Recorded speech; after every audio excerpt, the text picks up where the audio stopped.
Hi again, Peter Vauthy from the Steakhouse. We're going to cook some steaks here. I'm going to show everyone how to cook the perfect steak and talk a little bit about picking the perfect steak as well. A few of our signature steaks here at the Steakhouse. We have our 29-ounce dry-aged tomahawk ribeye. We have our 48-ounce porterhouse. We have our bone-in ribeye, and we have one of our regular liver ribeyes. Now, when people ask me why their steaks at home aren't tasting as good as their steaks here at the restaurant, one thing you need to look for is the marbling or the intermuscular fat in the steak.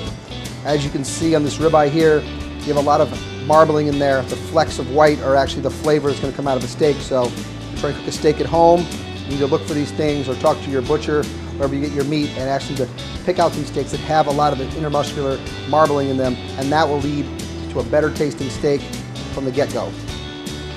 We have our bone-in ribeye here. We're going to season it with a little bit of kosher salt. And with thick steaks like this, don't be scared of a little bit of salt because you got to season all the way through all that meat. A little bit of cracked black pepper. We'll flip this over and do that to the same to the other side.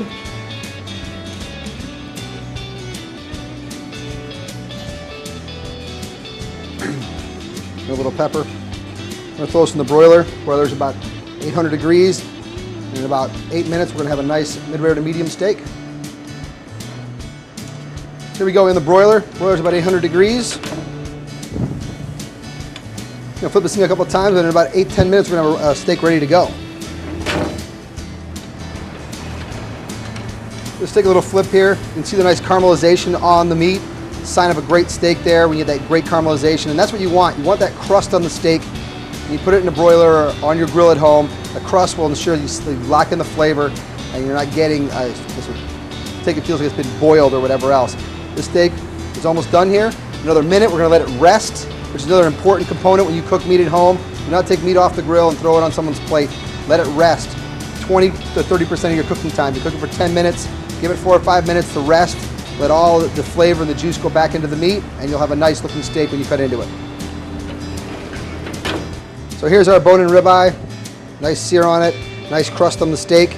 And all the proteins at Red we base with a little bit of one of our signature steak oil.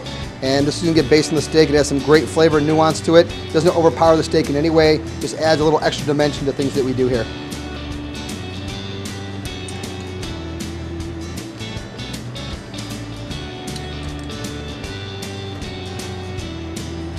And there you go. Certified Angus beef prime bone-in ribeye.